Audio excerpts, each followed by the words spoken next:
Buenas tardes.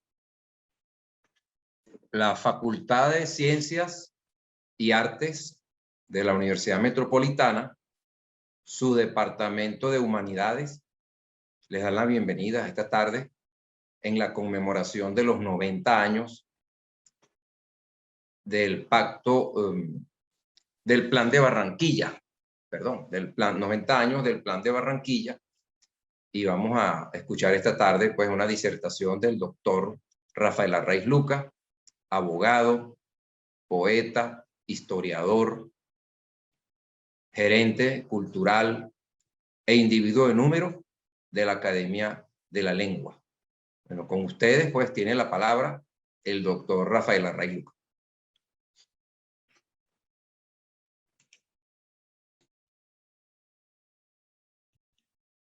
Muchas gracias, David, por tu presentación y por la iniciativa de este foro. Voy a hablar unos 30 minutos como mucho y abrimos un derecho de palabra que siempre para quienes exponemos es quizás la faceta más interesante, que son las preguntas y respuestas, la interacción con las personas, que aquí veo una nutrida participación. Bien, el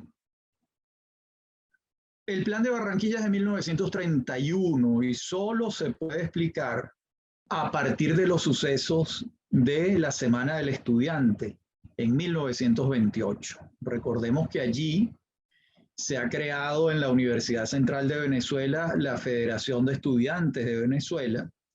Su primer presidente va a ser el estudiante Jacinto Fombona Pachano. Su segundo presidente va a ser el estudiante de Derecho Raúl Leoni. Y va a ser Leoni el organizador de la Semana del Estudiante en febrero de 1928.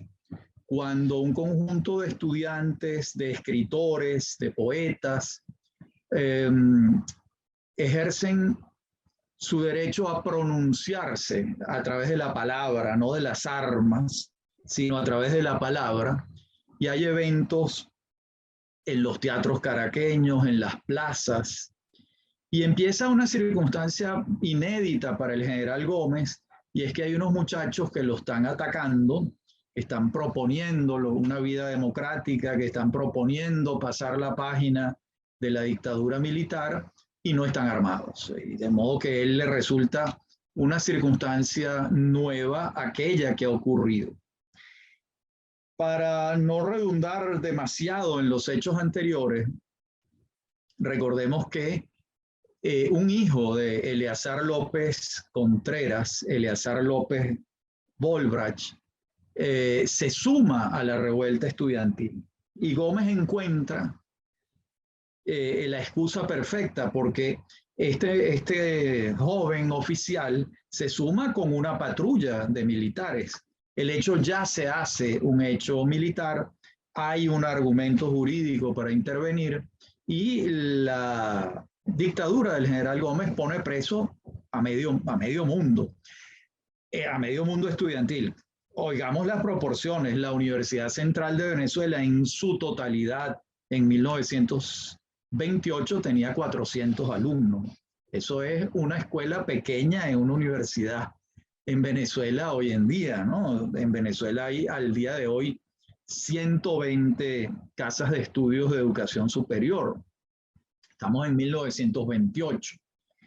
Muchos de estos estudiantes van presos a la Rotunda, otros los envían a la cárcel de las Tres Torres en Barquisimeto, otros los envían al Castillo San Felipe en Puerto Cabello, y otros logran irse sin que los pongan presos, que es el caso de Rómulo Betancourt. Leoni sí está preso en el Castillo de Puerto Cabello.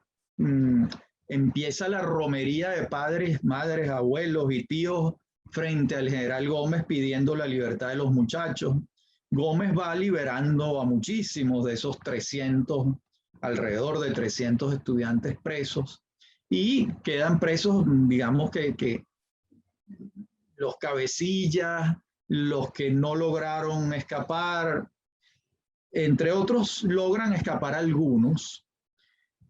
Esos son los que van a radicarse. Primero salen de Puerto Cabello a Curazao y de Curazao van buscando un destino en el Caribe y se establecen particularmente en Barranquilla Rómulo Betancourt y Raúl Leoni. Y el padre de Leoni, Clemente Leoni, que era un inmigrante corso que había llegado a El Manteco en el estado Bolívar, se había casado con una de las Otero, de una vieja familia de Oriente en Venezuela, y habían nacido los Leoni Otero, entre quienes estaba Raúl. Entonces el viejo Clemente Leoni se va a Barranquilla a ayudar a su hijo en las tareas de sobrevivir, y sobreviven con una pulpería, una frutería. Venden pues los frutos de la época, cambures, bueno, allá no se le dice cambur, bananos, piña, naranjas, etc. Estamos hablando de unos muchachos. Recuerden que Leoni nació en 1905. Estamos en 1928, es un muchacho de 23 años. Betancourt nació en 1908. En 1928 tiene 20 años. En 1931 Betancourt tiene 23, Leoni tiene 26, y empiezan, ¿verdad? Todos los textos que se originan después de lo que podemos llamar esta revuelta estudiantil inesperada que ocurrió en 1928. Hay un primer texto que se titula En las huellas de la pezuña, es de 1929, y lo escriben a dos manos dos muchachos de la época, que son Rómulo Betancourt y Miguel Otero Silva, que por supuesto en ese momento eran amigos, fueron amigos toda la vida, pero después vino una separación ideológica importante, ¿no? En ese primer trabajo, publicado en 1929, ellos no entran en honduras conceptuales políticas, sino que hacen un retrato de la situación política venezolana del momento y de los hechos que han ocurrido en 1928. Buscando los anteojos de leer, para leerles un fragmento de ese texto que se llama En las huellas de la pezuña. Fíjense lo que ellos dicen aquí, les leo unas pocas líneas. Luchamos por una democracia decente, distinta de esta democracia a ultranza de hoy, donde actúa como elemento dirigente el individuo más guapo, el más hábil en el manejo de la macana, y no el más capacitado ética e intelectualmente para esa función. Luchamos porque nuestra política interior de peculado y monopolio sea sustituida por otra de honradez y libre concurrencia, y porque nuestra actuación de pueblo dentro de la comunidad internacional se despoje de esas babosidades indecorosas para con la primera gentualla elevada a gobierno en cualquier país del mundo. Luchamos porque elementos civiles sustituyan en el manejo de la cosa pública a los sargentones analfabetos que han venido monopolizando la política y la administración. Luchamos porque hombres nuevos, sin cuentas insolventes con la justicia histórica, asuman papel dirigente. Luchamos, en síntesis, por la conquista de un Estado social equilibrado y armónico, propicio al libre desenvolvimiento de las aspiraciones colectivas. Bueno, decir una democracia decente no es demasiado desde el punto de vista politológico. Por cierto, del texto se desprende claramente la mano de Betancourt, porque Betancourt tenía una particular destreza para los adjetivos, ¿verdad? Entonces esto de babosidades indecorosas, eso es absolutamente betancouriano. De modo que también está la mano de Otero Silva, pero particularmente la mano de Betancourt. Y después de este texto, empiezan todo un proceso de cartas que van y vienen por el Caribe para la redacción propiamente del Plan de Barranquilla.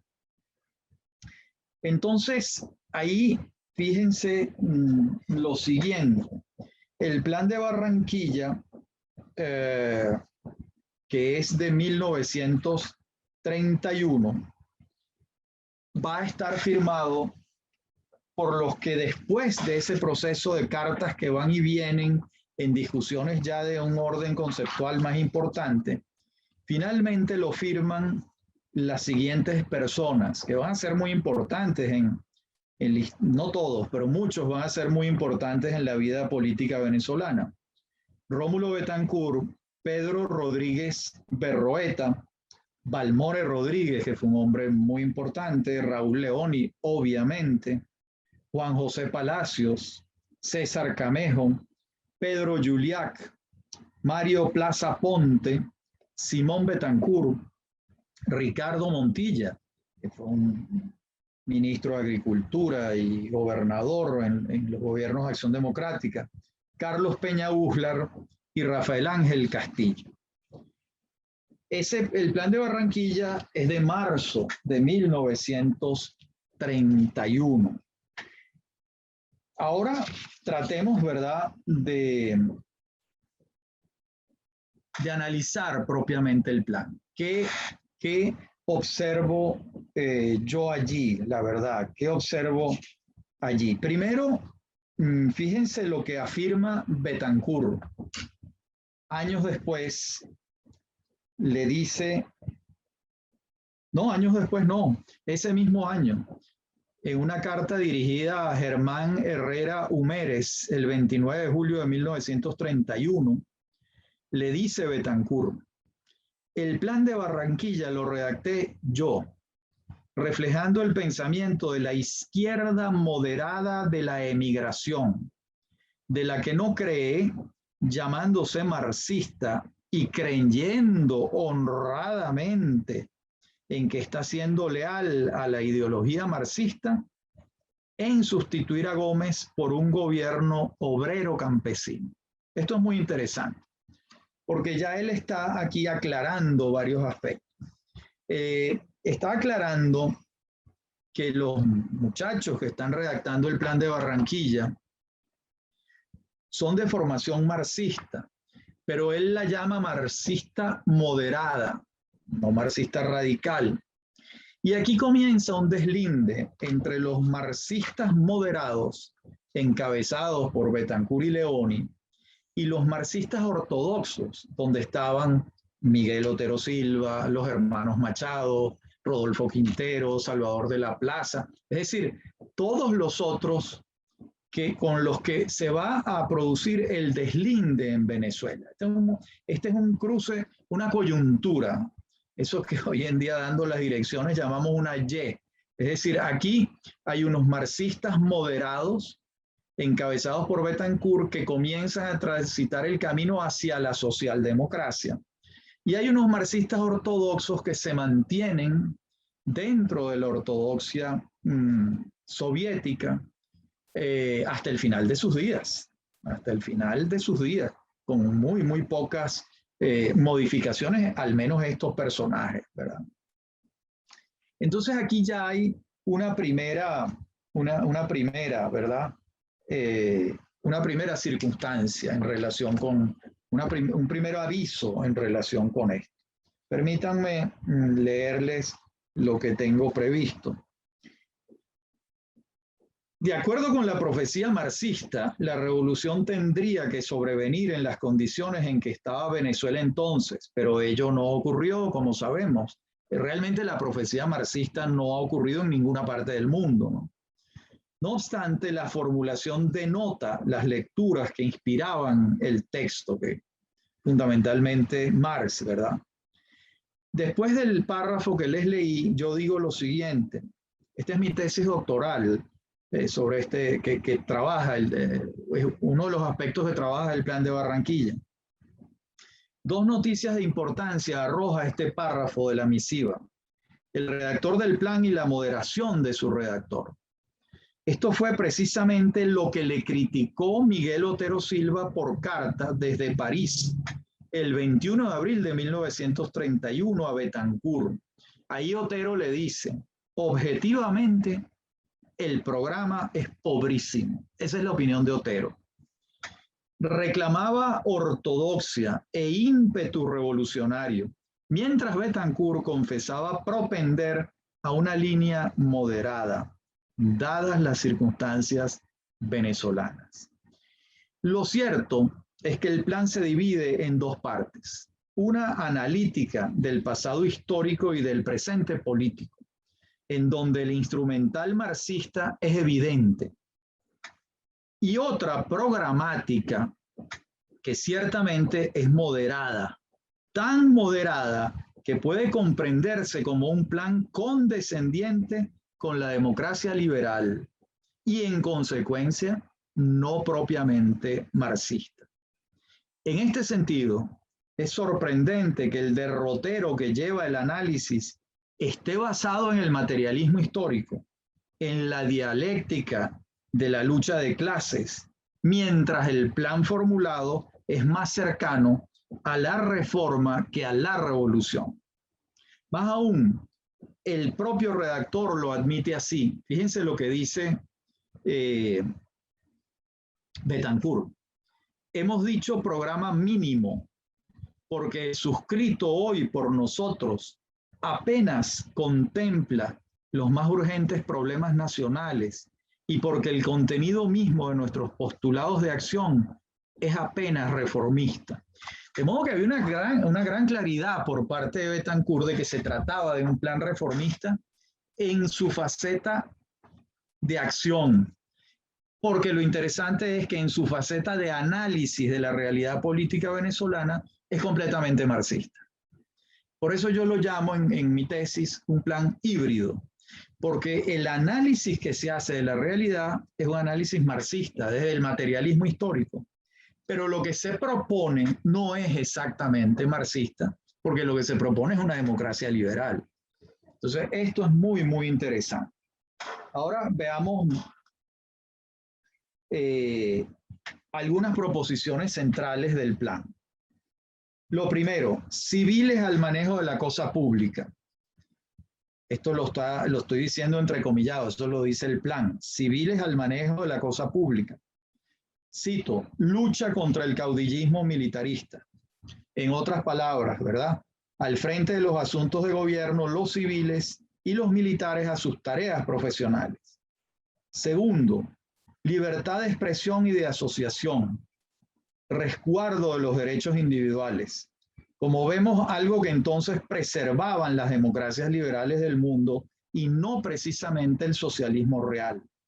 Tercero, confiscación de los bienes de Gómez y creación de un tribunal de salud pública. El tema de la corrupción para Betancourt siempre fue epicéntrico.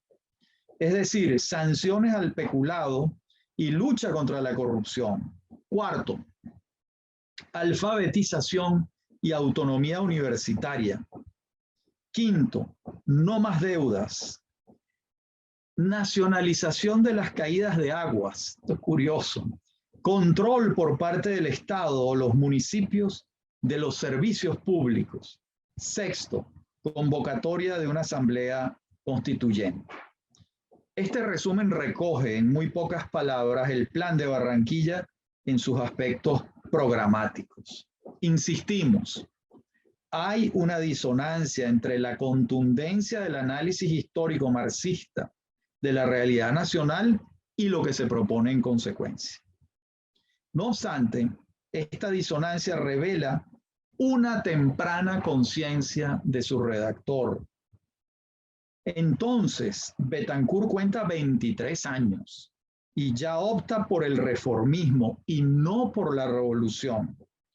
También ya entonces tiene claro que el militarismo caudillista asociado al capital extranjero y el nacional son los adversarios a ser suplantados por los civiles.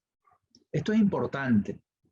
Ya entonces, en medio de lecturas marxistas, señala que los derechos individuales deben ser defendidos, lo que lo diferencia de inmediato de sus compañeros marxistas seguidores de la Unión Soviética, quienes jamás habrían colocado los derechos individuales antes de la preeminencia del Estado, jamás. El deslinde de las aguas entre las dos izquierdas que veremos organizarse en el futuro comenzó a hacerse desde el segundo momento. De modo que en el primero, en las huellas de la pezuña, el que hablábamos antes, no hay un deslinde. De hecho, lo escriben dos cabezas fundamentales del deslinde, Betancourt y Otero Silva. Pero en este texto sí ya hay un deslinde. Ya hay un deslinde, ya Betancourt ha fijado los linderos, Betancourt ha partido lanzas por el reformismo, ha levantado las banderas de la reforma por encima de las banderas de la revolución. Recuerden ustedes algo que no podemos dejar de lado. Estamos en 1931. El prestigio de la revolución bolchevique es grande. Todavía los crímenes de Stalin no se conocen. La industrialización de la Unión Soviética es un logro indiscutido en ese momento del socialismo real. Estamos en 1931. O sea, la revolución soviética tiene apenas 14 años y en esos 14 primeros años, si bien ya puede advertirse su sesgo antidemocrático, en lo económico tiene unos cuantos logros, porque hay un proceso de industrialización acelerado. Y todavía Stalin no se ha convertido en un asesino en serie como terminó siendo. De modo que esto es muy importante verlo en su contexto histórico. O sea, hay un prestigio que puede blandirse. Después ya no había ninguno que argumentar, pero en este momento sí, ¿verdad? Entonces, esto hay que tenerlo presente, ¿no? De modo que a este plan, ¿verdad? Lo va a suceder otras organizaciones políticas. Fíjense que cuando López Contreras abre la vida política en 1936, se van a fundar ARDI, Acción Revolucionaria de Izquierda, se va a fundar ORBE, Organización Revolucionaria Venezolana, el PDN, Partido Democrático Nacional, que ese va a ser el partido prologal de Acción Democrática. El PDN va a funcionar de 1936 al 39 y finalmente Acción Democrática en 1941. Y Acción Democrática recoge el espíritu del Plan de Barranquilla, todavía más acendrado porque entre el Plan de Barranquilla y Acción Democrática hay 10 años, 1931 a 1941. En esos 10 años, Betancourt y Leoni padecen otros exilios, advierten de cerca otras realidades y lo cierto es que el camino reformista se profundiza.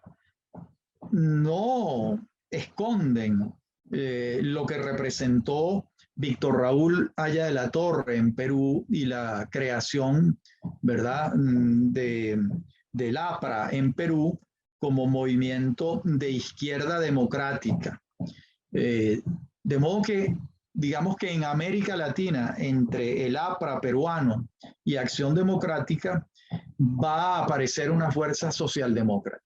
La socialdemocracia va a estar prefigurada, argumentada, digerida en Alemania a principios del siglo XX. En América Latina vamos a hallar estos primeros partidos socialdemócratas en estas organizaciones. Venezuela muy particularmente a la cabeza de todo esto y por supuesto Betancourt como un teórico importante del reformismo. Fíjense, aquí hay varios detalles antes de concluir que pueden resultar también interesantes de advertir. Esta generación es la generación que va a crear a la democracia en Venezuela. porque ellos tienen un plan desde 1931 y finalmente llegan al poder por la vía de las armas con el golpe del 18 de octubre del 45 y comienza el juego democrático en Venezuela con la redacción de la Constitución de 1947, las elecciones universales directas y secretas que dan pie a la formación de los partidos de masas en Venezuela, cosa que antes no se podía, no era viable en los partidos de cuadros. De modo que esta generación es la que va a ensayar el proyecto democrático venezolano. No deja de ser interesante que en el origen ideológico de esta generación no está el corazón liberal, sino que el origen ideológico es el pensamiento marxista.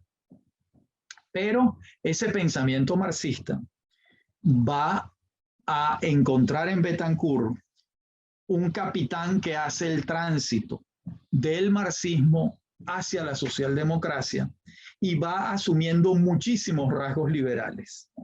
De hecho, cuando Betancourt gobierna por primera vez, no se producen nacionalizaciones, por el contrario, se fomenta el desarrollo de la industria privada desde la creación de la Corporación Venezolana de Fomento.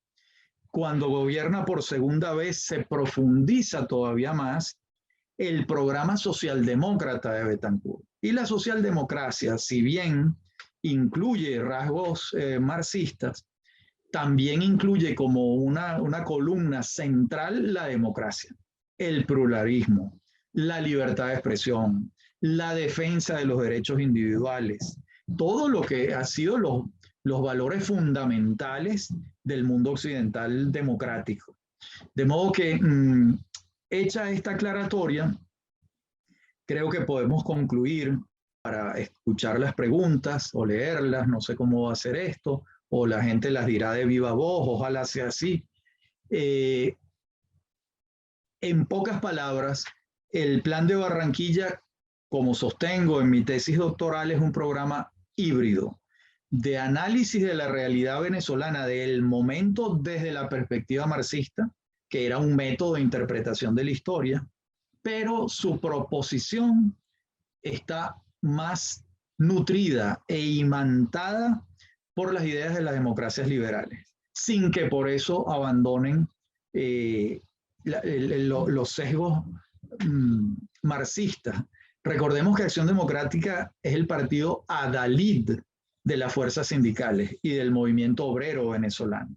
Recordemos que el movimiento obrero venezolano se funda, pero quien lo catapulta extraordinariamente es el ministro del Trabajo de Betancourt y de Leoni y de Gallegos, que es Raúl Leoni, que era un abogado laboralista, ¿no? De modo que eso es interesante verlo. Bien, entonces vamos a las preguntas. Muchas gracias, Rafael. Excelente tu disertación. Tienes una pregunta en el chat. No sé si la quieras leer tú mismo. Hay una pregunta en el chat. Voy a buscarla. Aquí está. A ver dónde estamos acá. Donde dice Mirela. Comentario López Contreras. A ver. Eleazar López Volmar intervino en el cuartelazo del 7 de abril, en el también estuvo complicado Vicentico. Sí, claro. Eso lo dice Mirela Quero. ¿Quién entonces era vicepresidente e inspector general de las Fuerzas Armadas? Como consecuencia, el hijo de López Contreras fue preso. Vicentico y familia salieron exiliados a Francia. Se reforma la Constitución en mayo de 1928, en la que se eliminan las vicepresidencias y la inspectoría de las Fuerzas Armadas y se incluye el inciso sexto que prohíbe el comunismo. Así es, Mirela. Gracias. Sí, así fue. Déjenme otra vez prender esto. Ahí tienes otra pregunta. Johan Rodríguez Peroso. ¿Cuál es la razón por la cual una figura como la de Balmore Rodríguez, que es personaje clave en la fundación de AD, no tuvo la notoriedad de Betancourt, Otero y Leoni? Buena pregunta, Johan. Bueno, a ver, Balmore Rodríguez sí tuvo una gran importancia. Recordemos que Balmore Rodríguez es el presidente del Congreso de la República que emerge de la Constitución de 1947. Fue un hombre importante dentro de Acción Democrática, pero evidentemente no es un personaje con la estatura histórica de Betancur y de León, y bueno, entre otras razones porque no llegó a ser presidente de la República, tampoco escribió demasiado, ¿no? Hay una cosa aquí que no se puede olvidar, o sea, finalmente los políticos que trascienden en la historia, por lo general escriben, acompañan su accionar político de reflexiones teóricas, ¿no? En eso Betancur es un ejemplo, Caldera es un ejemplo, Uslar es otro ejemplo, pero los políticos que no acompañaban su vida activa política de reflexiones o periodísticas o ensayísticas o con tratados particulares, lo que yo observo es que después la historia los ubica con unas dimensiones pues menores, porque no queda una reflexión teórica. Por ejemplo, para ahondar más en esto, Johan, Teodoro Petkov es uno de los grandes personajes de la historia de la izquierda en América Latina. Pero ¿eso por qué es? Bueno, porque es el autor de Checoslovaquia, el socialismo como problema, que es un libro que partió en dos el movimiento izquierdista en América Latina. Es un libro, es un hombre de ideas, digamos así. Entonces, a la larga, Johan, los hombres de ideas son los que pasan a la historia, y no era ese el caso de Balmore Rodríguez en estricto sensu. No estoy diciendo que no tenía ideas, por supuesto que las tenía, pero no era un teórico que estaba pensando y elaborando sobre el tema como sí lo era Betancur.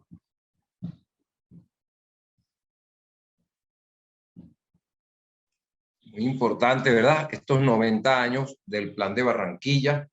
Ahí tiene otras preguntas.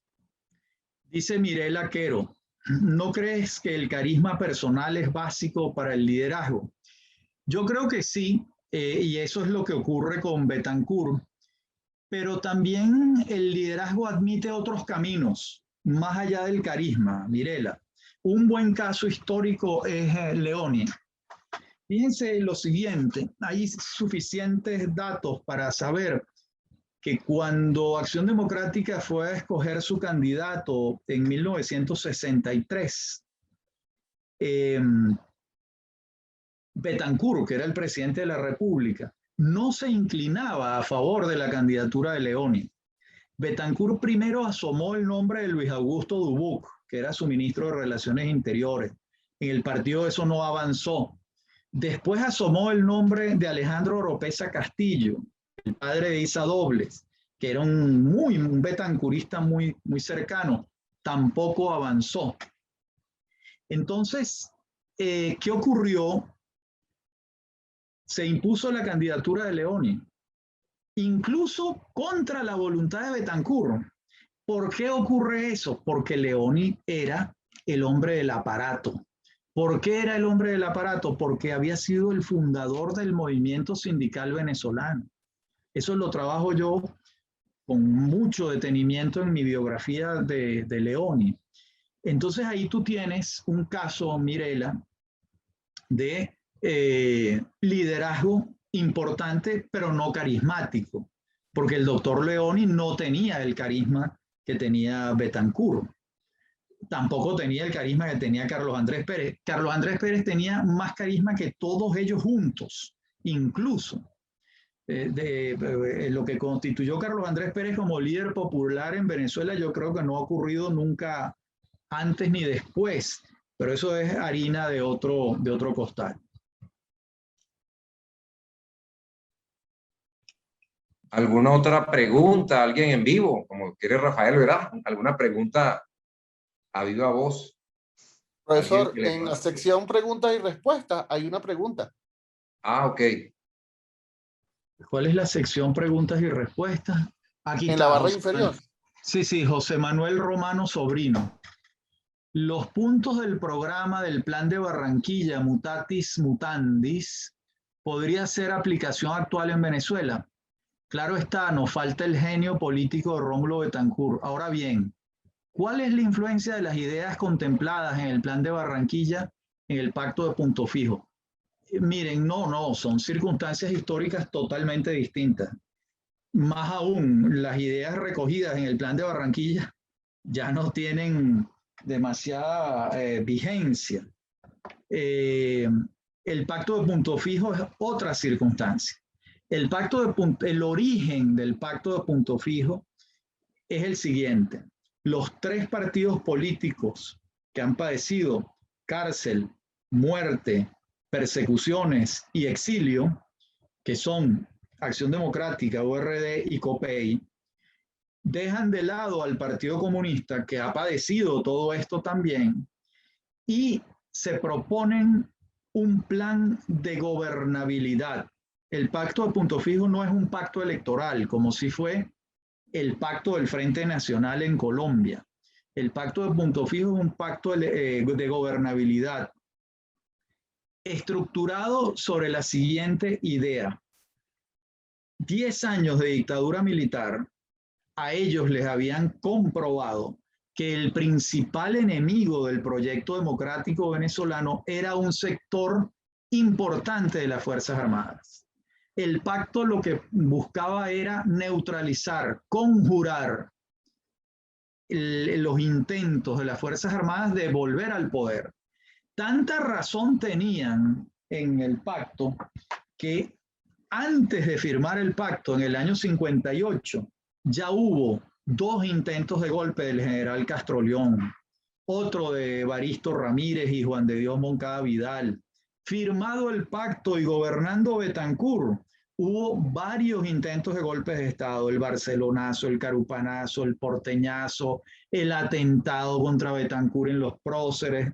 De modo que en el Pacto de Punto Fijo el origen que tiene es neutralizar a las fuerzas reaccionarias militares que no quieren la instauración de la democracia. Ese es el origen del Pacto de Punto Fijo. Muy distinto al Plan de Barranquilla. El Plan de Barranquilla es el plan de unos muchachos soñadores que están soñando con una democracia. La circunstancia es completamente distinta. Dice Mirela Quero, me interesa tu tesis doctoral. Bueno, mi tesis doctoral es esta. Te enseño el libro. Este es un libro que se consigue. Lo vi, Mirela, lo vi en la librería del Buscón. Estuve en la librería del Buscón el viernes. Ahí está. Este es el, no sé si se ve bien. Este es mi tesis doctoral.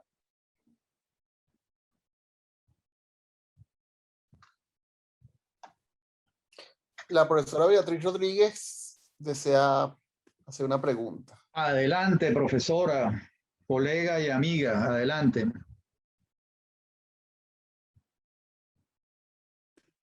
Tienen que darle micrófono. Correcto, se le dio. Beatriz, habilita el micrófono. Pero, ¿está o no está? ¿Se oye? Sí, se oye. Ay, hola, Rafael, hola a todos los que están por allí, que me encanta escuchar toda tu exposición. Y pues quería añadir algo, ¿no? A favor de por qué el plan de Barranquilla se da como que tan marxista. Primero, algo que tú dijiste muy interesantemente, uno no tiene que ser marxista para poder usar el materialismo dialéctico como modelo de interpretación, ¿no? Y yo creo que ese es el modelo que quizás aún hoy en día más amplio, porque ve una cantidad de aristas que a lo mejor un modelo más funcionalista pues se le escapan cosas. Entonces ellos están muy bien, muy claros en eso, además de lo que tú explicabas de que por supuesto que estaba como que muy de moda y entrecomillado el éxito de la Unión Soviética. Pero yo creo que hay otro problema, que es que habría que ver que en el 31 acabábamos de pasar el 29 y el 30 con la Gran Depresión del capitalismo. Y habiendo una Gran Depresión del capitalismo que es consecuencia de la Primera Guerra Mundial, ¿verdad? Porque en la Primera Guerra Mundial nos encontramos con que Estados Unidos se convirtió él usando el léxico marxista en el imperio, ¿no? En el léxico marxista, imperio es sinónimo de monopolio.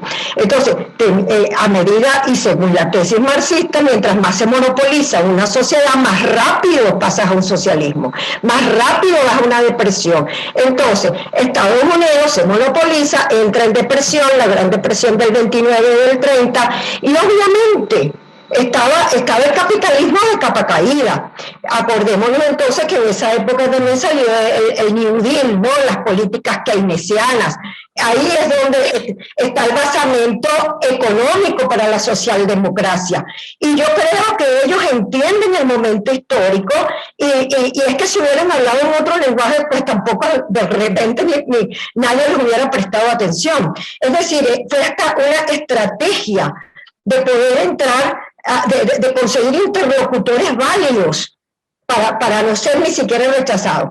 Evidentemente, y para ir finalizando, sí, en el plan de Barranquilla pues está clarísima la lucha de clases, una lucha de clases no ortodoxa, porque no era de proletarios contra burgueses, sino yo diría, todos los pardos, campesinos, obreros, industriales que quisieran más democracia, iban a ir contra las élites que habían estado, las élites más conservadoras y autoritarias que habían estado gobernando el país hasta ese momento. Entonces, yo estoy perfectamente de acuerdo contigo que nunca hubo una intención del marxismo ortodoxo de Carlos Marx, pero ni siquiera el de Lenin, ¿no?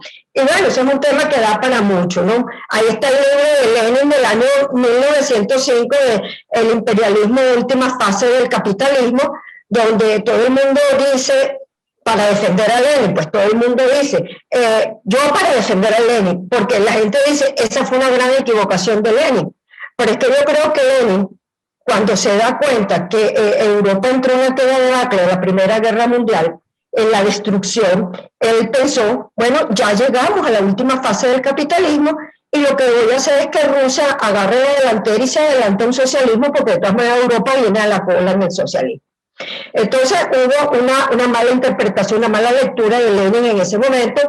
No se dio cuenta que el capitalismo tiene 20.000 vidas y que probablemente no muera. Entonces, bueno, de acuerdo perfectamente contigo, pero quería hacer énfasis en la gran depresión del capitalismo, que en ese momento a nadie se le ocurría ir a un capitalismo liberal pleno, moderno, sino que a juro era un keynesianismo, una socialdemocracia. Gracias. Gracias a ti, Beatriz. Muy buena tu observación y totalmente de acuerdo. El crack del 29 de la Bolsa de Nueva York y la crisis económica del mundo occidental, porque poco influyó en Oriente, ciertamente había creado ese ambiente favorable a Keynes y un ambiente favorable al papel del Estado en la economía. De modo que sí, tienes toda la razón. Y en el 31 eso está gravitando sobre estos muchachos allá en Barranquilla, sin la menor duda. De acuerdo. Un saludo, por cierto, al jefe del departamento, ¿verdad? Que está por allí, Napoleón Franceschi, a la profesora Beatriz Rodríguez, que es una de las damas, de nuestras damas luchadoras, estandarte del Departamento de Humanidades. A nuestra decana también, Elvira Navas, un gran saludo.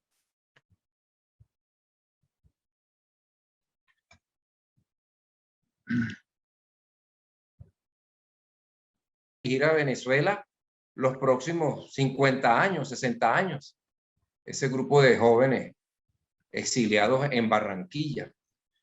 Sí, realmente, David, es asombroso cuando ves pues esos muchachos de 23 años que tienen un plan en la mano, que es el plan de Barranquilla, que lo redactan siendo unos muchachitos y que, bueno, van a lograr una injerencia extraordinaria en la vida política venezolana. En el caso de Betancur, hasta el momento de su muerte en 1981, y en el caso de Leoni, pues también.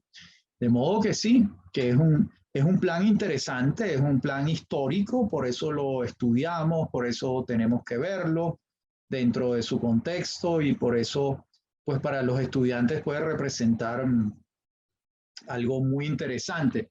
Se consigue este plan de Barranquilla en las ediciones de la Fundación Rómulo Betancourt. Tiene además un estudio introductorio de Manuel Caballero, como todo lo que hacía Manuel Caballero, muy bueno, que yo lo recomiendo, esta edición, para quienes quieran leer.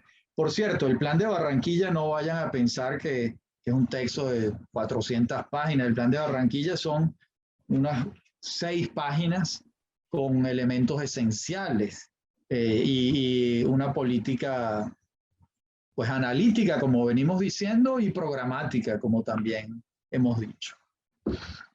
¿Alguna otra pregunta, alguna otra inquietud sobre el plan de Barranquilla? Decía Manuel Caballero que, como tú dices, era muy agudo, ¿no?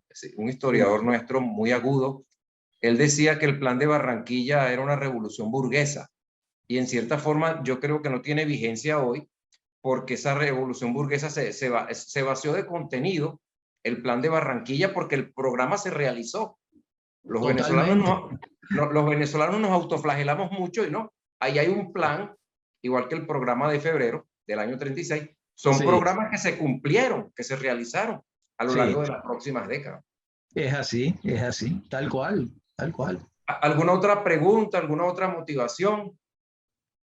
Sí, la participante Milagro Socorro acaba de levantar la mano, le voy a dar el micrófono. Adelante, Socorro.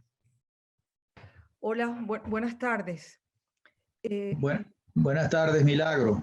Gracias. Quiero saber una cosa. Este texto y la intención del Plan de Barranquilla tienen réplica en los siglos XIX y XX en Venezuela y también en el actual. Es decir, ¿hay alguna otra iniciativa, pronunciamiento, documento que podamos, que sea comparable al de Barranquilla? Gracias. Bueno, realmente el pacto de Punto Fijo es muy importante. El texto del pacto de Punto Fijo es sumamente importante. De hecho, el profesor Ruiz Chatén hace años para los libros del Nacional hizo una antología de los documentos políticos fundamentales y allí está, por supuesto, el Plan de Barranquilla y el Pacto de Punto Fijo. Entonces, Milagros, documentos en el siglo XX, documentos centrales de nuestra vida, el Plan de Barranquilla, sin duda, y el Pacto de Punto Fijo, sin duda, en el orden político. En el orden económico y empresarial hay un documento muy importante que se conoce poco, yo he tratado de divulgarlo mucho, que es la Carta de Mérida de Fedecámaras en el año 1962, donde los empresarios venezolanos toman posición en relación con el desarrollo del país. Ese es un documento importante para quienes estudiamos la línea de investigación de historia empresarial y de historia económica. Ahí hay un documento. Pero en materia política, creo que esos son los dos grandes documentos del siglo XX. En el siglo XIX, pues hay varios, pero yo diría que no hay ninguno consensuado, porque el Plan de Barranquilla supuso una discusión epistolar que duró casi 2 años entre estos muchachos. Cartas van, cartas vienen, hasta que finalmente se llega a la redacción del plan. Y al margen del plan quedan los comunistas ortodoxos, o sea que también sirvió para una separación de las aguas. Y en el Pacto de Punto Fijo es todavía más importante porque es un plan consensuado entre 3 fuerzas políticas y también quedan de lado, qué casualidad, la izquierda ortodoxa, en aquel caso representada por el Partido Comunista de Venezuela, ¿no? Este es un año de importantes efemérides. ¿Hay alguna otra pregunta? Yo quería hablar de unas efemérides y de otros eventos también, pero si hay alguna otra pregunta, muy buena la pregunta de Milagro Socorro y muy buena tu respuesta, Rafael. Tan buena la exposición como la respuesta a las preguntas. Ahí Johan Rodríguez está levantando la mano. Ok, vamos a darle paso a Johan.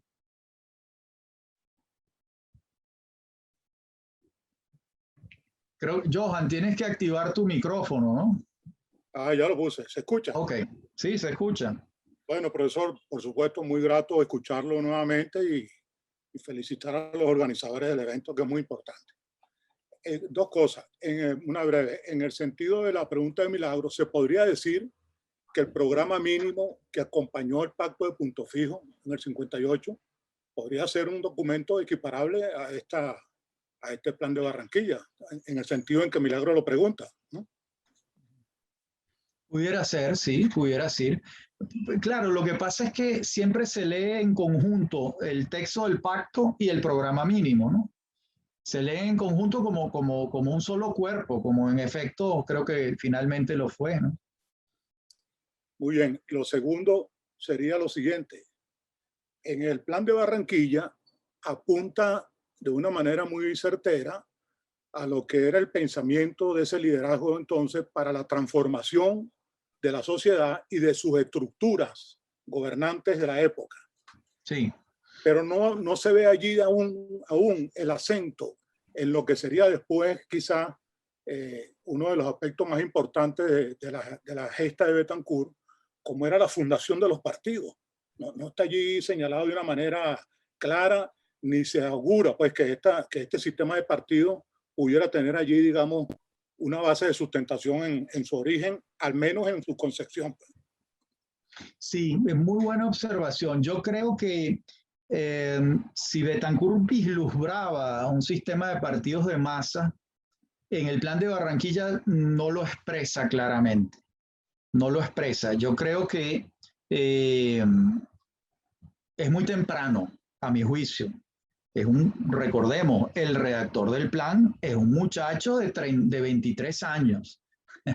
Ha hecho unas lecturas, pero probablemente le faltan las lecturas fundamentales, donde estaría mucho más elaborado el sistema político que él se proponía crear, que era fundamentalmente una democracia liberal representativa con grandes partidos de masa.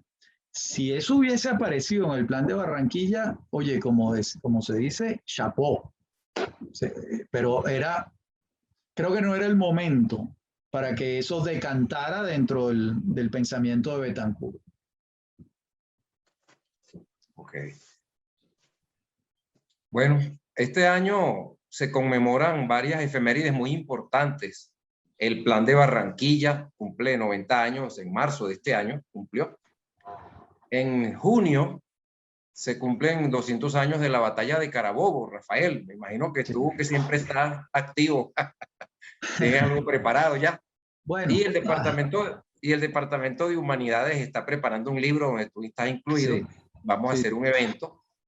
Y el 28 de mayo, no este viernes, sino el otro, vamos a bautizar un libro que se llama 300 años de la UCB, la Real y Pontificia Universidad de Santiago de León de Caracas, la cual cumple 300 años. Vamos a presentar el libro del doctor Alberto Navas Blanco, referido pues a este suceso histórico, la fundación de la hoy Universidad Central de Venezuela. Y bueno, muy importante de todos estos eventos de la Facultad de Ciencias y Artes y el Departamento de Humanidades. ¿Alguna otra pregunta, Rafael? ¿Quieres añadir algo? No, es que hay dos preguntas aquí. Bueno. Aquí hay dos más. Sí, hay dos preguntas. Mirela Quero pregunta, ¿qué opinas en lo político y económico del plan de febrero de López Contreras? Mira, tengo una muy buena opinión. Es básicamente un plan de modernización del Estado venezolano que se había quedado muy atrás durante la dictadura de Gómez. El plan de febrero me parece un plan importante. Lo que ocurre es que no es el pacto de punto fijo ni el plan de Barranquilla. Es un plan de modernización del Estado. Así lo veo yo. El plan de febrero es el que da pie a la creación del Banco Central de Venezuela, de un proyecto de municipalización, da pie a la creación de la Contraloría General de la República, da pie a la creación del Ministerio de Sanidad y Asistencia Social. Es un plan de modernización del Estado, redactado por los muchachos de la época, que eran fundamentalmente Alberto Adriani y Arturo Uslar. Y es un plan importante que hay que leerlo y que supone una modernización del país en la presidencia de López Contreras. José Miguel pregunta, ¿por qué Betancur hace un análisis comunista de la situación del país en ese momento, pero propone soluciones de una socialdemocracia? Bueno, eso fue lo que traté de explicar. Es decir, el instrumental con que aborda el análisis histórico es el materialismo histórico marxista. Pero lo que propone es distinto porque ya en él, a mi juicio, hay una intuición democrática más acendrada, ¿verdad? Que el marxismo crudo que se estaba viendo desarrollarse en la Unión Soviética.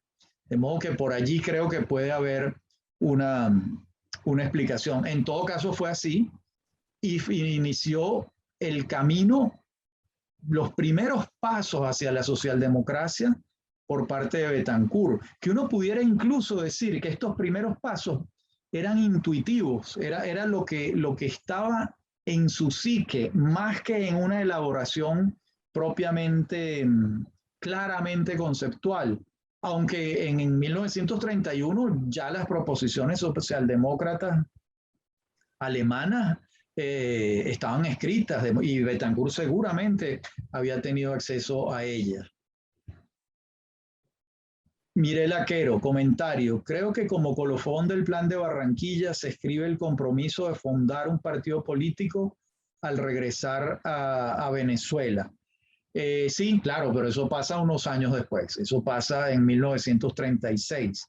El primer intento de Betancur de fundación de un partido político es ORBE, Organización Revolucionaria Venezolana, y después el Partido Democrático Nacional. Fabio Pernía. Buenas tardes, profesor. Un gusto escucharlo siempre. ¿Qué literatura recomienda sobre el tema? Hay un libro muy bueno de Eloy Legrand y Arturo Sosa Abascal, hoy en día el jefe de los jesuitas en el planeta Tierra, probablemente el venezolano más importante de nuestros tiempos en cuanto a influencia internacional. Ese libro del padre Sosa y Legrand se llama Del garibaldismo estudiantil a la izquierda criolla. Ese es un trabajo fabuloso, publicado por José Agustín Catalá hace ya muchos años. Por cierto, ojalá nos estuviera oyendo Alfredo Rodríguez en la Universidad Metropolitana, porque ese es un libro que habría que reeditar, porque es un libro, proponérselo al padre Sosa para reeditar ese libro. Yo lo recomiendo mucho para entender este proceso. El doctor Franceschi había levantado la mano. Estoy leyendo por allí.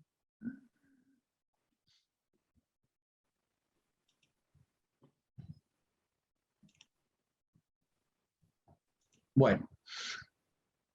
¿Va a intervenir el profesor Franceschi? Bueno. Muy bien. Bueno, David. Yo usted creo que dirá, moderador. Misión cumplida. Sí, señor. Hacemos una buena dupla. Sí, sí. Así bueno, es. algunos agradecimientos, ¿verdad? A Ricardo Ardila, a Jolivet Ollarves, a Rainer López, los técnicos, los que nos dan el link para el evento, nos asesoran, nos mandan unas recomendaciones de qué debemos hacer durante la actividad, los que elaboran el flyer, el afiche. Hay todo un equipo de trabajo de la UNIMED disponible para los profesores que tenemos estas iniciativas, estas inquietudes, que tenemos que divulgar nuestra historia. Entonces, pues, muchas gracias a todos por su presencia y los esperamos el próximo, no este viernes, sino el otro, el 28 de mayo, para conmemorar los 300 años de la Universidad Central de Venezuela. Muchas gracias a tu conferencia. Muchas gracias a todos y muy buenas tardes. Gracias, David.